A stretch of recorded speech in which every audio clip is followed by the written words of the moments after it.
Bueno, pasemos a la arena internacional porque están pasando muchas cosas. Está el foco puesto en la relación de Estados Unidos con Colombia, bueno, también con otros países de la región, y podemos profundizar también sobre lo que está pasando en el país cafetero. Para eso nos acompaña Guillermo Holzman, que es analista internacional, académico de la Universidad de Talca, de la Universidad de Valparaíso y la Universidad Autónoma. Guillermo, bienvenido a esta edición de Llegó la Hora. Bienvenido, Guillermo.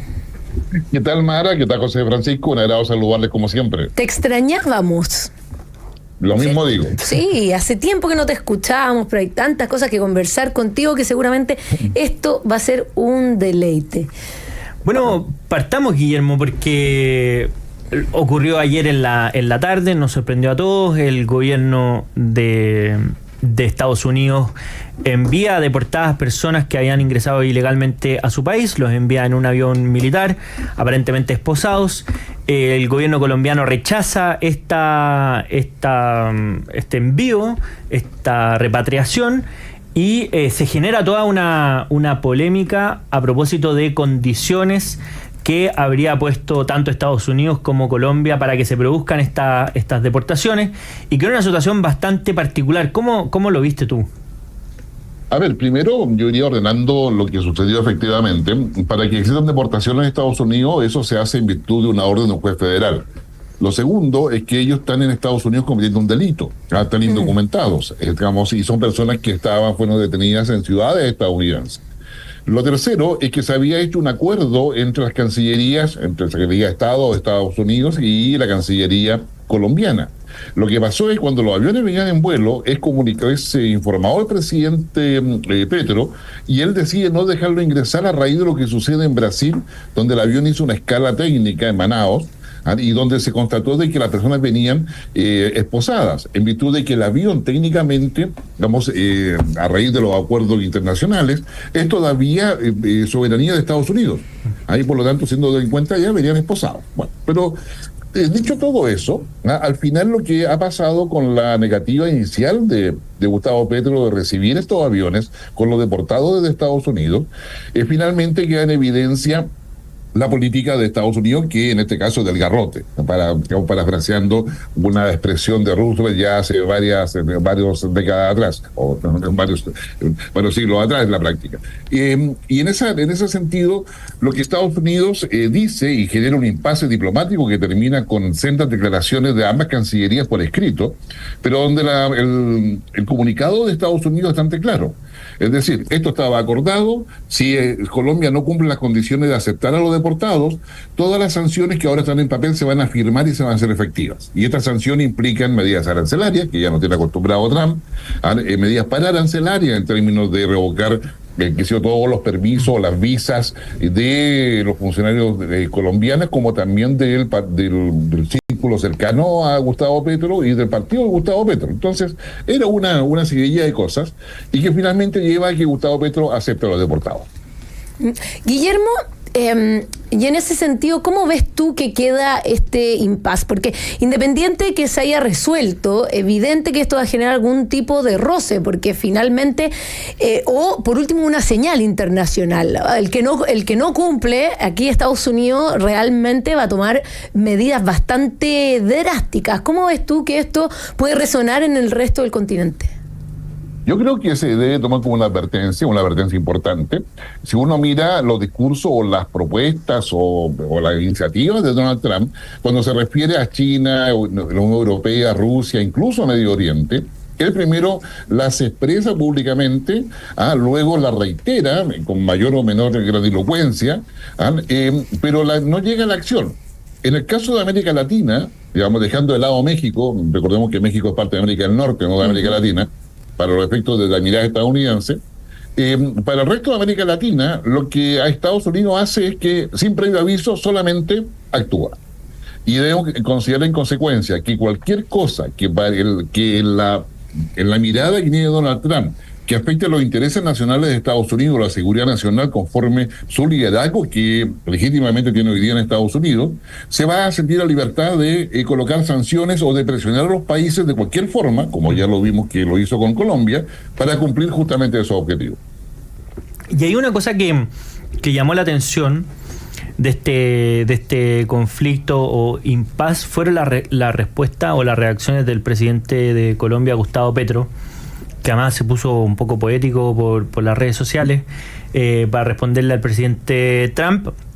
Y una de las cosas que me llamó la atención fue finalmente cuáles fueron las condiciones del acuerdo al que llegaron, porque finalmente los colombianos que entraron ilegalmente a Estados Unidos son repatriados en aviones de la Fuerza Aérea de Colombia, finalmente. Y por tanto, bueno, Estados Unidos podría perfectamente decir, ¿y por qué no lo hacen antes? Que finalmente esa repatriación originalmente la paga Estados Unidos y ahora la va a terminar pagando Colombia, lo que evidentemente genera un problema en el largo plazo, porque quizás no es sostenible en el tiempo que el propio país sea el encargado de pagar estas repatriaciones.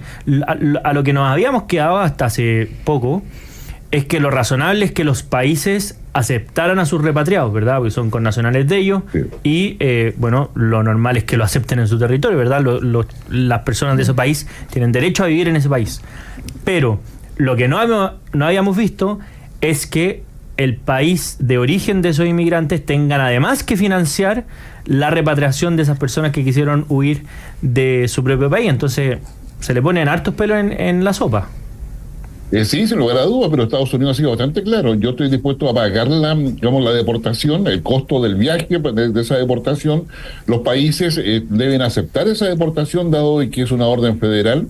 Están indocumentados, no se sabe más antecedentes de cada uno de ellos, si acaso han cometido delitos o no en Estados Unidos. Hay una orden de deportación, ¿ya? Y obviamente si tú estás repatriando personas desde Estados Unidos hacia Colombia, debemos pensar, por lo menos en sentido común, de que muchos de esos colombianos no quieren volver a Colombia. Claro. ¿Ya? En consecuencia, a Gustavo Petro se le va a presentar otro problema adicional, porque lo más probable es que no sean justamente, digamos, que sé yo, fanáticos de Gustavo Petro los que están regresando a Colombia por esta vía, y Colombia le ha puesto a disposición, según se entiende en la prensa, el avión presidencial para traerlos de vuelta, en términos de cautelar justamente la dignidad de las personas y que no lleguen esposados, que era el tema más el mayor argumento que dio ayer Gustavo Petro.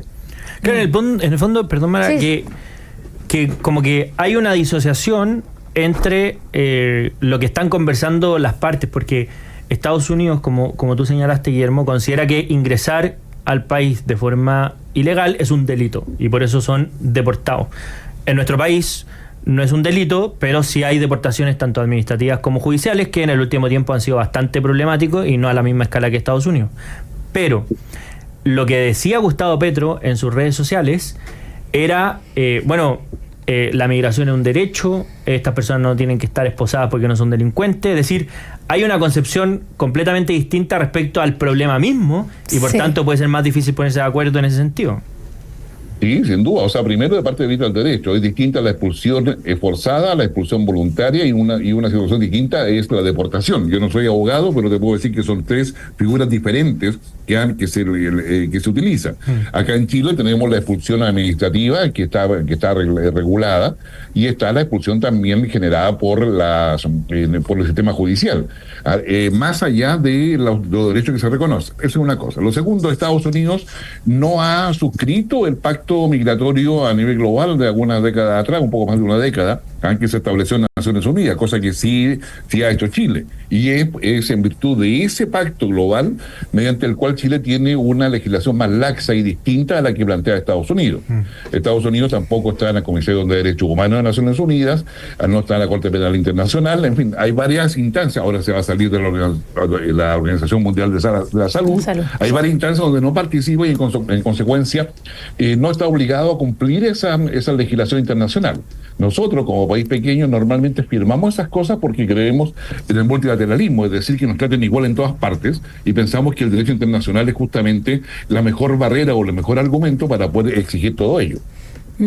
Bueno, estamos conversando con Guillermo Holtzman, analista internacional y académico de la Universidad de Talca, Autónoma y también la Universidad de Valparaíso. Este es un contexto complejo, porque cómo se identifica si es o no un delito según cómo cada país, pero finalmente la situación migratoria que estamos teniendo hoy día es bastante clave esa definición, porque esto puede terminar, hoy le pasa a Colombia, pero nos puede pasar a nosotros mañana. Nos puede pasar a nosotros mañana que nos devuelvan a cualquier persona que ingresó de manera ilegal a Estados Unidos. Al mismo tiempo, nosotros estamos sufriendo un proceso migratorio también bastante complejo. Entonces, ¿cómo ves tú esta disparidad de trato o legislativo que puede haber entre los países? ¿Hacia dónde crees que deberíamos avanzar? Y también cómo van a ir reaccionando otros países a esta situación, porque en el fondo se requiere un lenguaje común para entender lo que son estos procesos migratorios y cómo cada país defiende su frontera. Acá tenemos, yo diría, en términos simples, el nuevo gobierno estadounidense ha señalado que la inmigración ilegal es inaceptable para ellos y es un tema que amenaza la seguridad nacional e interés nacional de Estados Unidos. Palabras prácticamente textuales de Donald Trump y de varias otras autoridades de su gobierno desde hace una semana a la fecha. Lo segundo, Estados Unidos establece que de los 11 millones aproximadamente de inmigrantes indocumentados que hay en Estados Unidos, muchos de ellos van a tener que regresar a sus países, y la primera recolección o la primera búsqueda de estos inmigrantes legales se está haciendo en las principales ciudades estadounidenses, a donde están justamente los indocumentados. Ya se han producido detenciones de personas que tienen documentos, pero eso se está viendo al interior de Estados Unidos. Y esas personas son trasladadas mediante orden federal para su deportación.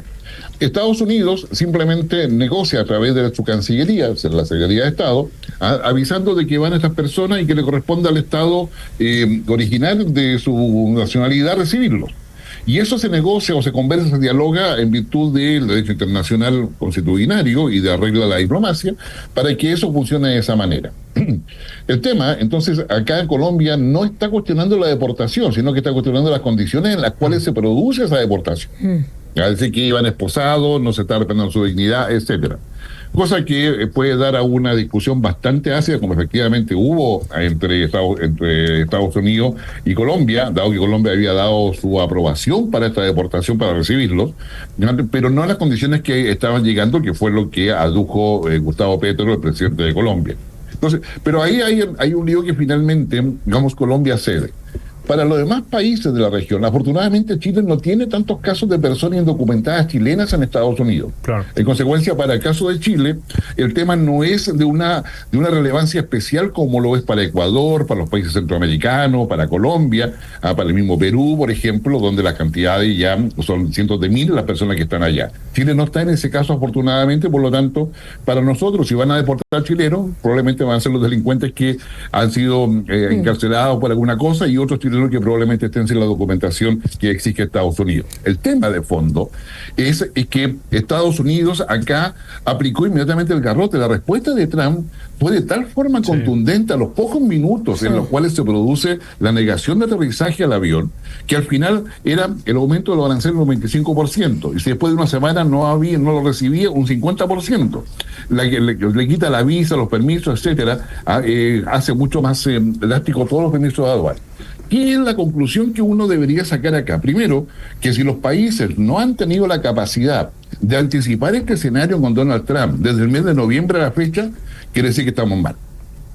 Lo segundo es que Donald Trump está dispuesto a usar el garrote, como se dice normalmente en términos de Roosevelt, insisto, en términos de que mi interés nacional es mi seguridad nacional es esta otra, y si usted país, cualquiera que sea, no está de acuerdo conmigo, yo lo voy a sancionar. Y los aranceles se han transformado en su herramienta predilecta.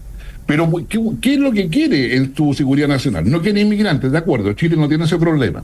Pero Estados Unidos quiere recursos naturales, quiere los recursos que están en Groenlandia, quiere comprar Groenlandia, quiere los recursos que están en Canadá, quiere cautelar toda la cadena de suministros. Ahí está el tema del canal de Panamá, y sucede que en un nuevo discurso de Donald Trump hace una semana atrás señaló que Chile es interesante, que la única mención que ha hecho de Chile, dicho sea de paso, es interesante por la cordillera de los Andes y todos los minerales que hay.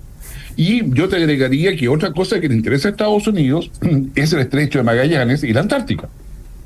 Entonces, yo diría sería prudente de que nosotros tengamos estrategias distintas, porque tenemos que lidiar no solamente con Estados Unidos, tenemos que ver nuestra relación con Europa, nuestra relación con China, y tenemos que bailar con todos a la vez, cautelando nuestros intereses nacionales.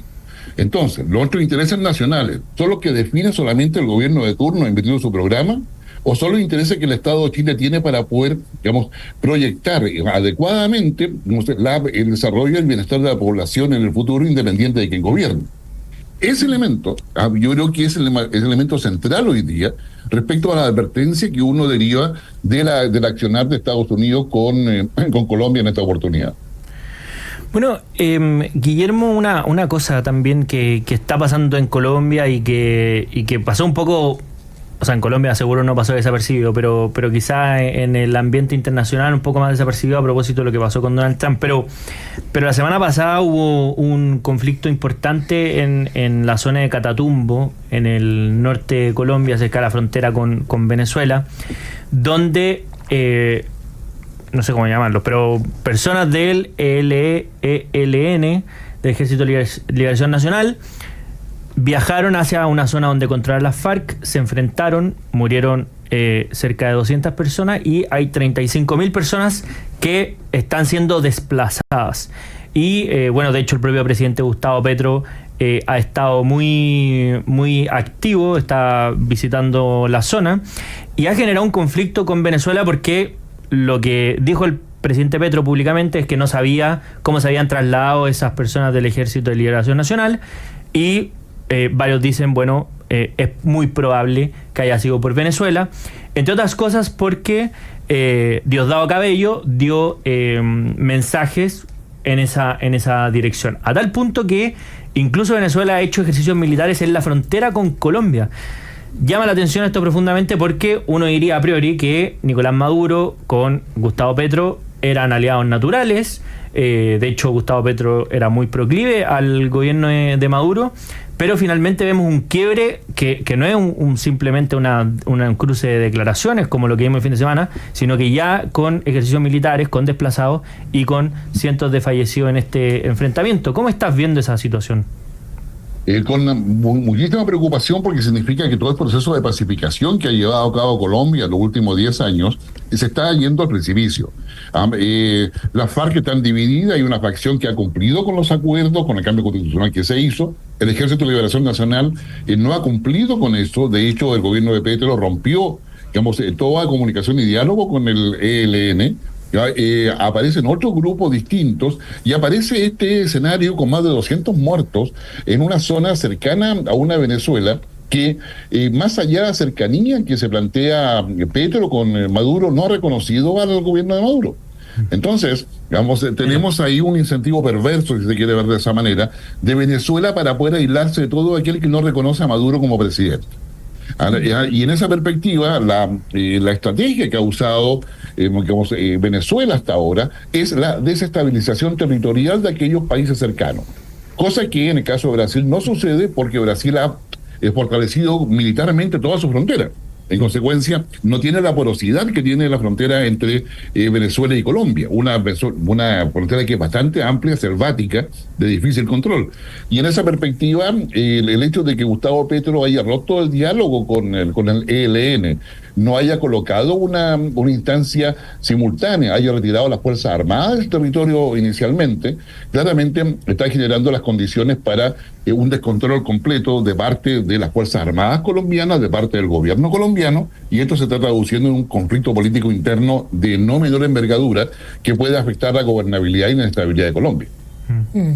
Bueno, muy interesante conversación con Guillermo Holzman, analista internacional. Guillermo, te queremos agradecer por habernos acompañado en esta edición de Llegó la Hora. Muchas gracias, Guillermo.